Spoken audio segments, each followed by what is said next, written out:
पाकिस्तान में हर उम्र रसीदा शख्स की सबसे बड़ी ख्वाहिश क्या है? क्या वजह हुई कि इस बार पाकिस्तान को हज कोटा सऊदी हुकूमत को वापस करना पड़ा? अगर बैरी जहाज के जरिए पाकिस्तानी हज के लिए जाएं तो कैसा रहेगा? देखने सुनने और चाहने वालों को इम्तियाज बिरयानवी की तरफ से अस्सलाम वालेकुम। आप देख रहे हैं अपना पसंदीदा चैनल यूके स्टार टीवी। साहिबो, मैं पाकिस्तान में पैदा हुआ, वहीं पे पला बड़ा।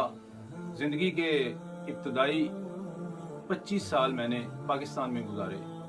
मैंने यही देखा कि वहाँ पे हर शख्स, मैं मिडिल क्लास और लोअर मिडिल क्लास तबके की बात कर रहा हूँ, हर शख्स की यही ख्वाहिश होती कि वो पैसे जमा करके हज के लिए जाए।